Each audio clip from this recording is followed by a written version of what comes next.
10 বছর মুম্বাইয়ের আন্ডারওয়ার্ল্ডে একটা নাম শুধু ফিসফিস করে শোনা যেত, একটা নাম যা শুনলে বড় বড় গ্যাংস্টারদের হাত পা কাঁপাকাঁপি শুরু হতো। সে ফিরে এসেছে। কেন? প্রতিশোধ নাকি ক্ষমতা? আসল কারণ জানতে হলে আপনাদের দেখতে হবে এই সিনেমাটা। আমি বলছি পাওয়ার স্টার পবন কল্যাণের কামব্যাক সিনেমা দে কল হিম ওজি, এই সিনেমাটার কথা। পরিচালনা করেছেন সুজিত, যিনি এর আগে সাহর মতো বিগ বাজেটের সিনেমা বানিয়েছেন।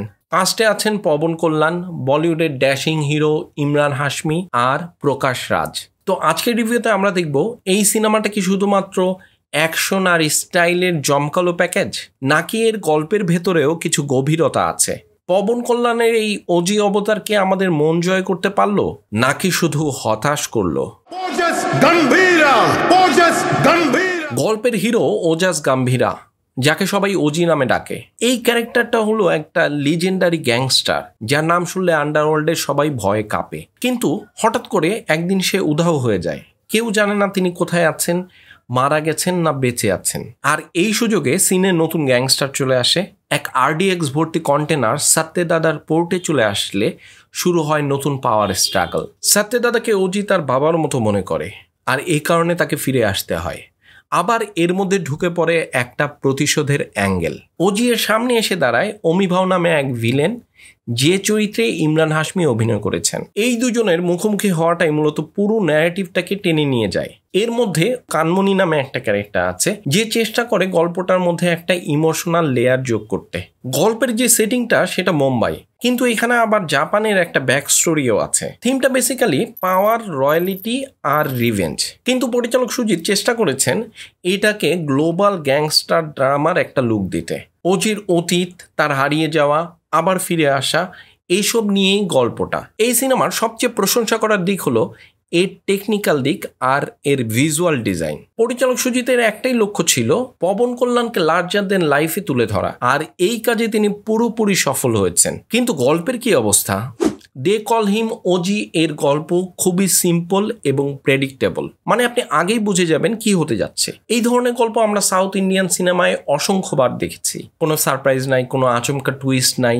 গল্পের যে পুরো ওজনটা সেটা অ্যাকশন সিকোয়েন্সের উপর, গল্পের যে ডেপথ সেটার উপর না। পেসিং এর কথা যদি বলি, তাহলে গল্পের ফার্স্ট হাফটা পুরোটাই বিল্ড আপ করতে করতে শেষ, আর সেকেন্ড হাফে অ্যাকশনের পর অ্যাকশন। এর মধ্যে ইমোশনাল দিকগুলো খুবই দুর্বল, আর ক্যারেক্টার ডেভেলপমেন্ট বলতে গেলে খুবই কম।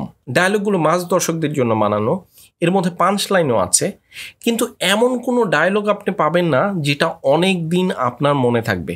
সোজা কথা, এটা একটা কমার্শিয়াল ফর্মুলা সিনেমা, আর সেই ফর্মুলাটা ঠিকঠাক ফলো করা হয়েছে। এর বাইরে নতুন কিছু নাই। এই সিনেমাটা দেখতে গিয়ে আমার KGF আর পুষ্পার কথা মনে পড়ছিল। অ্যাকশন, স্টাইল আর হিরোর লার্জার দেন লাইফ প্রেজেন্টেশন, সব কিছুতে একটা মিল আছে। তবে ওজির যে স্টাইলটা সেটা আরও বেশি নিউ নোয়ার আর গ্লোবাল লুক দেওয়ার চেষ্টা হয়েছে। আবার মুম্বাইয়ের আন্ডারওয়ার্ল্ডের গল্প হিসাবে এটা কোম্পানি কিংবা once upon a time in মুম্বাইয়ের চেয়ে অনেক বেশি ফ্যান্টাসি বেসড। মানে এখানে ওজি একজন সুপার হিরোর মতো, যাকে গুলি করেও মারা যায় না।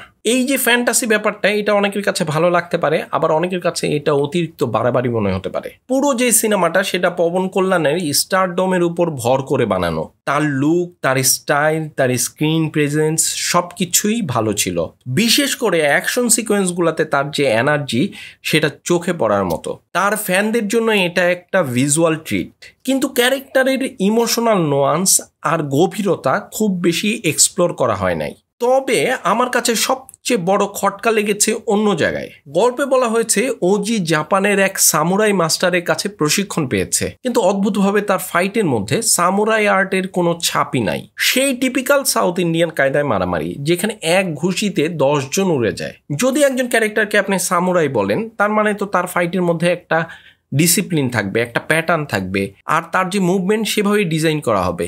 কিন্তু এইখানে পরিচালক সেই ডিটেলিংয়ে যান নাই, ফলে ক্যারেক্টারটা সেইভাবে দাঁড়ায় নাই। मैं बॉम्बे वापस आ रहा हूं, बच के रहना। এখন কথা বলি ইমরান হাশমিকে নিয়ে। বলিউডের সিরিয়াল কিসার বা রোমান্টিক ইমেজ ভেঙে তিনি এইখানে হয়েছেন একজন ভয়ঙ্কর ভিলেন অমিভাও। এই চরিত্রের জন্য তাকে আমার মিসকাস্ট মনে হয়েছে। পবন কল্যাণের মতো একটা লার্জার দেন লাইফ হিরোর বিপরীতে ভিলেনকেও তেমনি ভয়ঙ্কর হতে হয়, কিন্তু ইমরান হাশমি সেই ভয়ঙ্কর ভাবটা আনতে পারে নাই। রোমান্টিক হিরো থেকে ভিলেন চরিত্রে তার যে ট্রান্সফরমেশনটা সেইটা ভালো জমে নাই। অন্যান্য যে চরিত্রগুলো যেমন প্রকাশ রাজ, প্রিয়াঙ্কা আরুল মোহন, তাদের চরিত্রগুলো সেইভাবে গুরুত্ব পায় নাই। তারা মূলত মূল গল্পটাকে সাপোর্ট দেওয়ার জন্যই আছে। আগে বলেছি এই সিনেমার সবচেয়ে শক্তিশালী ব্যাপার হলো এর টেকনিক্যাল দিকগুলো। পরিচালক সুজিত জানেন কিভাবে একটা সিনকে স্টাইলিশড বানাতে হয়। সাহতে উনি সেটা প্রমাণ করেছেন। এই সিনেমাটাতেও প্রতিটা ফ্রেমে তিনি সেই স্টাইল ধরে রাখতে পেরেছেন। ক্যামেরার কাজ দুর্দান্ত ছিল, অ্যাকশন সিকোয়েন্সের যে কোরিওগ্রাফি সেটাও বেশ ভালো, বিশেষ করে হ্যান্ড টু হ্যান্ড কমব্যাট সিনগুলো। এডিটিং খুবই ফাস্ট পেস। রবিকে চন্দ্রনের যে সিনেমাটোগ্রাফি সেটা এক কথায় অসাধারণ। কালার গ্রেডিং, লাইটিং সবকিছু সিনেমার নিউ নোয়ার টোনের সাথে একদম পারফেক্ট। সব মিলিয়ে দে কল হিম ওজি হলো একটা high style, high octane gangster drama. সিনেমাটার মূল উদ্দেশ্য ছিল পবন কল্যাণকে যতটা সম্ভব স্টাইলিস্ট এবং পাওয়ারফুল হিসেবে দেখানো, আর সেখানে সিনেমাটা পুরোপুরি সফল হয়েছে। কিন্তু যারা একটা ক্যারেক্টার ড্রিভেন, লজিক্যাল গল্পের ডেপথ আশা করছেন, তাদের জন্য এই সিনেমাটা একটু হতাশাজনক হতে পারে। আপনি যদি লার্জার দ্যান লাইফ গল্প পছন্দ করেন আর পবন কল্যাণের ডাইহার্ট ফ্যান হন, তাহলে এইটা আপনি নেটফ্লিক্সে গিয়ে অবশ্যই দেখবেন। কিন্তু আপনি যদি একটা নতুন গল্প কিংবা একটা ইমোশনাল জার্নি খুঁজেন, তাহলে এই সিনেমাটা আপনার কাছে একটা অ্যাভারেজ সিনেমাই মনে হবে। তো এই ছিল দে কল হিম ওজি নিয়ে আমার রিভিউ। আপনি কি সিনেমাটা দেখেছেন? যদি দেখে থাকেন তাহলে আপনার এক্সপিরিয়েন্স আমাকে কমেন্ট বক্সে জানাতে পারেন। এই রিভিউটা আপনার কাছে ভালো লাগলে লাইক শেয়ার করুন। এই ধরনের আরও ভিডিও দেখতে চ্যানেলটাকে সাবস্ক্রাইব করতে পারেন।